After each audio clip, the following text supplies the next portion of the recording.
South Africa is one of the most beautiful countries in the world, with its beaches, the iconic Table Mountain, wine regions, wildlife.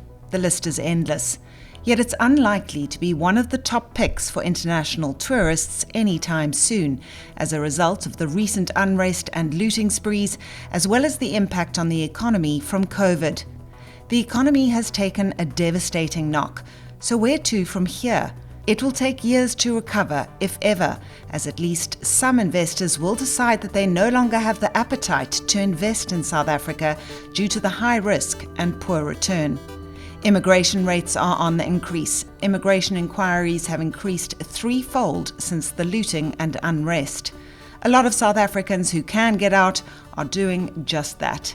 Is there any hope for South Africa's economic future? Finance Minister Tito Mboweni said this week that South Africans will need to work together to get the economy back to where it was pre-COVID. The National Treasury now projects that we will only be able to go back to the pre-COVID growth situation only in about 2023. This then calls on all of us to put our shoulders to the wheel. He said the recent unrest has also had a significant impact on the economy, with the damage running into billions. The destruction of infrastructure that belongs to all of us is really unacceptable. And for example, the current estimated cost of damage to property and infrastructure in eThekwini is around 15 billion rand. I'm Catherine Rice, journalist for News 24's Multimedia Department, and this is The Story. This week we'll talk about the South African economy and its prospects for recovery. You're listening to The Story. It's a podcast by News 24. We'll speak to journalists and experts about the week's biggest story. This is what we saw, heard, and uncovered this week. We're talking to Head of South African Investments at 91, Nazmira Muller. Thank you for joining us. In many other countries, people who have been hit hard by COVID lockdowns have been compensated and supported financially by their governments in order for businesses to survive the COVID lockdowns. Here, it would appear the government's efforts have been half-hearted at best.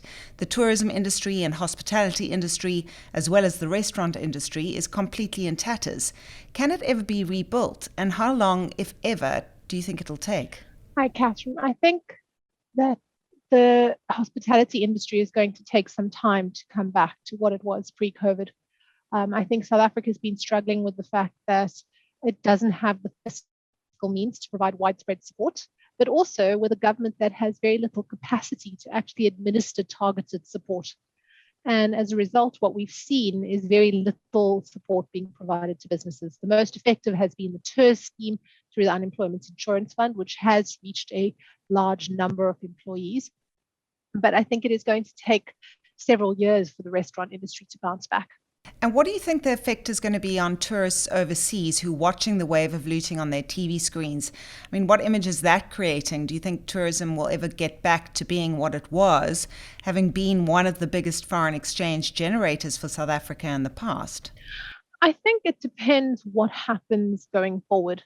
So if the looting that we saw is a once-off event and we don't see recurring bouts, then I think there is a good chance that once we get through COVID, you will see a big boom in tourism globally, and South Africa should benefit from that. If we think about other portions of the world who've had large social upheavals that depend on tourism for a lot of their foreign income, whether that's Thailand or Egypt, you do see the numbers coming back after a period of stability.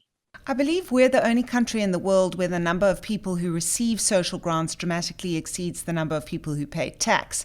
Is this sustainable, and where is the money going to come from in the future, particularly as unemployment just seems to continue to rise month after month and our taxpayer base keeps shrinking? Where does it end? That statistic is quoted widely, but I always caution people to be careful with that, because the quantum of social welfare grants we supply are relatively small. You look at the child support grants, which are a few hundred rands a month, there's COVID relief grant, 350 rands a month.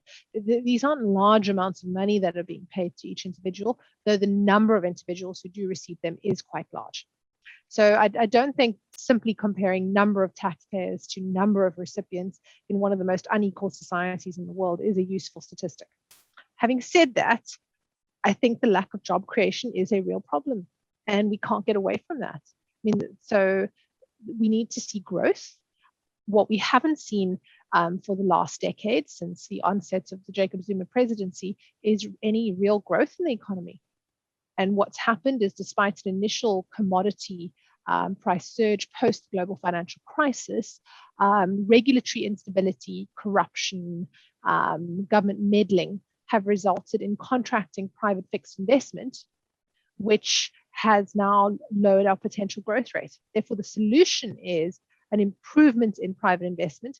And I think the Ramaphosa presidency had started to take some very good steps to deal with this.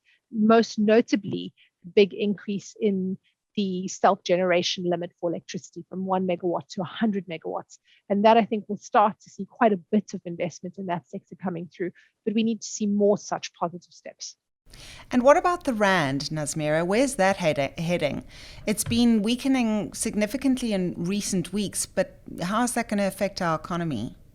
I think the rand's been enormously stable over the course of the last 6 months and has performed very strongly over the course of the last year. And the main reason for that is the strength in commodity prices.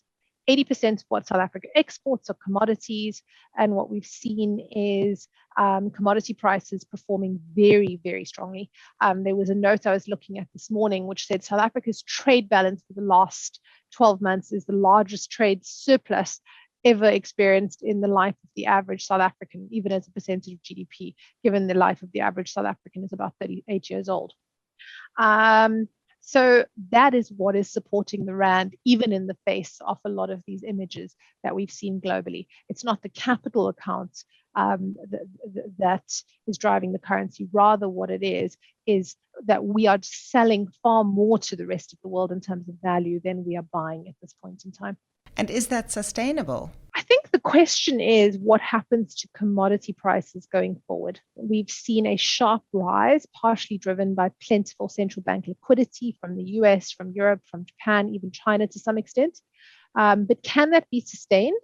I think that depends on whether the infrastructure plans that are being talked about in the US are actually realized. This green transition, massive investments in terms of new green infrastructure. If it materializes, that will be very positive for commodity prices. And if we have a period of significant fiscal spending out of developed markets, that will support commodity prices. The last time we saw spending of that magnitude was the 60s, and prior to that, the 1930s. So we haven't seen that spending for a very long time. So that is the big question here. If that happens, yes, commodity prices can be sustained. And what about the influence of China's economy on ours? There are many question marks about China's economy, which have sent shivers down the international markets. Will China's fortunes affect ours? And if so, how? Well, China's been the largest buyer of most commodities for the last decade and a half. Therefore, there is a lot of awareness on what's happening to the Chinese credit cycle at this point in time, and therefore Chinese fixed investment and demand for commodities. I don't think there is any chance of any further acceleration in China. I think the question is whether you see a sharp decline, and the evidence is not clear yet at this point.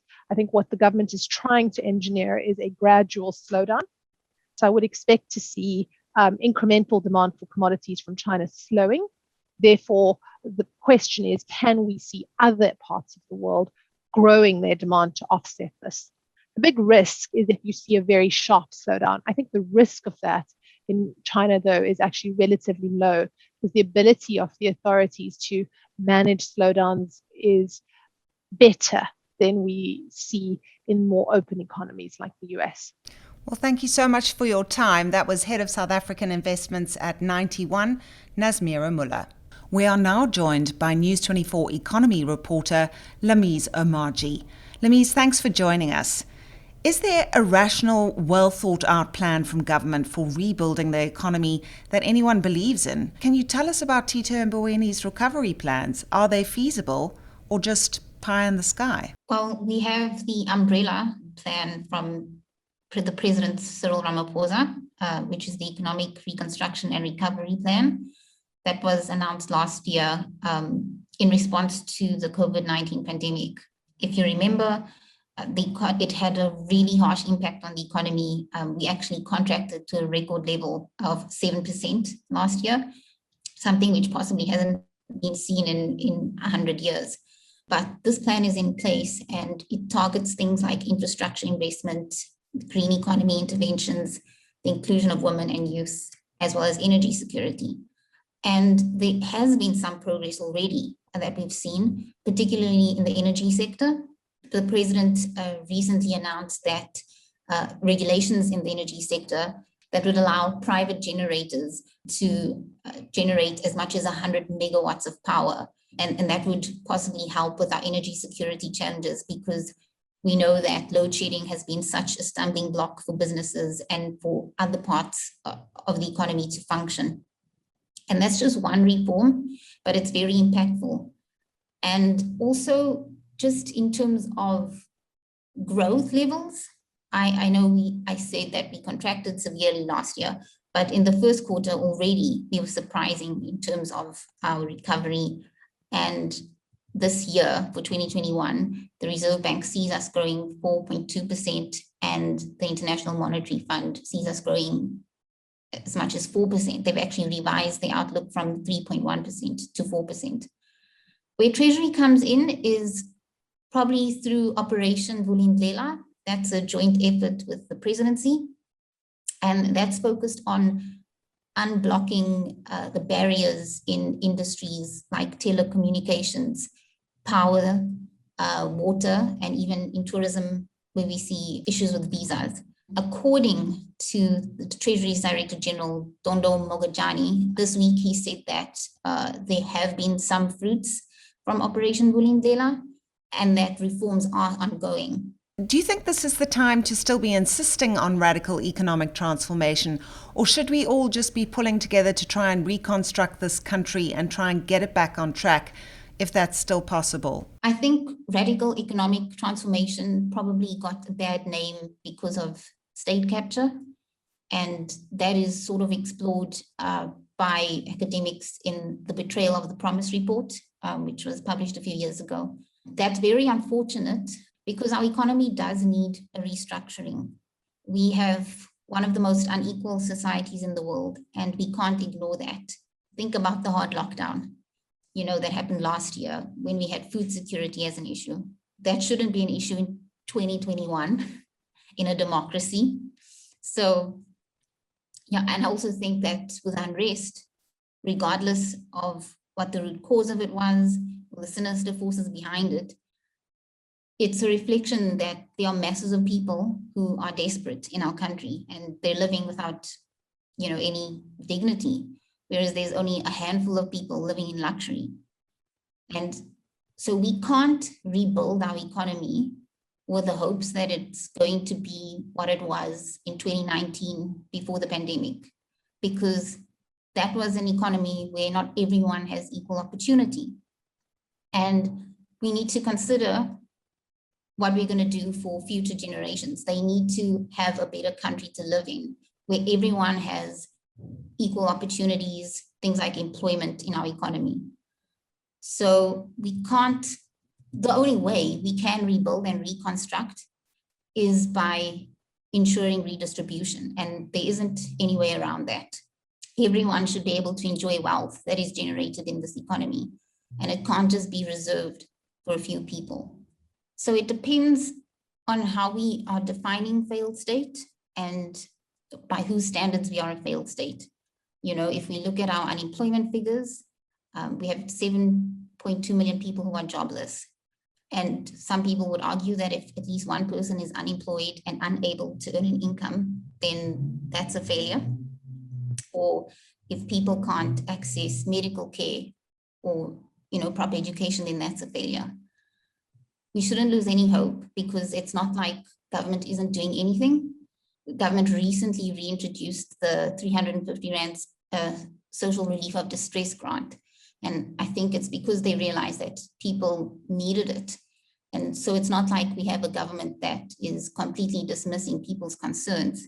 I think the reintroduction of the grant is a reflection of how democracy works, through platforms like NEDLAC, where the views or concerns of different groups like workers, business, civil societies, that can be raised with government, or through parliament. People can actually make submissions on legislation that affects their lives. So we have channels where people can be heard, and we have a media that tells the stories of the challenges that South Africans face, and also things worth celebrating.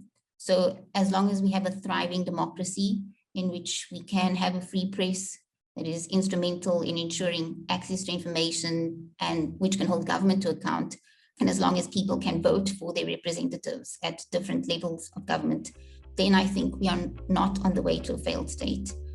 We do have responsible citizens, and we've seen them rise up during the unrest, defending malls or cleaning up the pieces after the riots, who care about this country too much to let it become a failed state. Well, exactly, Lemise. And South Africans, as we know, are so resilient and will work together to turn the situation around. Thank you so much for your time. That was News 24 economy journalist Lemise Omarjee. I'm Catherine Rice, and this episode was produced with the help of Amy Gibbings.